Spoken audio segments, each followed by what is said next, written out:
অনুরাগের ছোঁয়া ধারাবাহিকের আগামী পর্বে আমরা দেখতে পাবো সূর্য ইরার চক্রান্তের হাত থেকে সেনগুপ্ত পরিবারকে বাঁচাতে দীপা দ্বারস্থ হলো।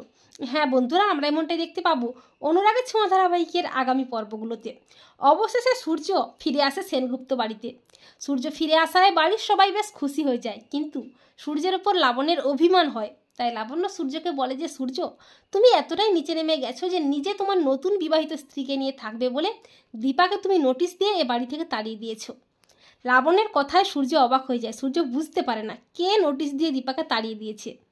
সূর্য লাবণ্যকে বোঝানোর চেষ্টা করে যে সে কোনো নোটিশ পাঠায়নি, কিন্তু লাবণ্য সূর্যের কোনো কথাই বিশ্বাস করে না।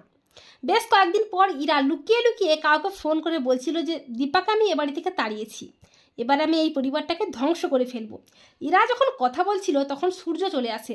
সূর্য ইরার সমস্ত কথা শুনে ফেলে। সূর্য বুঝতে পারে এই ইরা নামক মেয়েটা ভীষণ সাংঘাতিক ও গোটা সেনগুপ্ত পরিবারকে শেষ করে ফেলবে। ওর হাত থেকে এই পরিবারকে একজনই বাঁচাতে পারে, সে হলো দীপা। তাই আমাকে দীপার কাছে যেতেই হবে। এই বলে সূর্য মাঝরাতে বাড়ির কাউকে কিছু না বলে বাড়ি থেকে বেরিয়ে যায় দীপার কাছে যাওয়ার জন্য। দীপা যখন একা একা বসে থাকে তখন সূর্য বলে দীপা।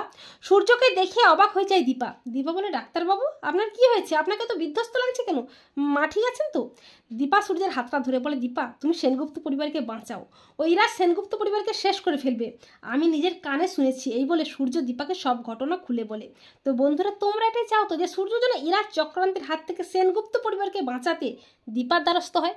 কমেন্ট করে জানিয়ে দাও তোমাদের মতামতটি।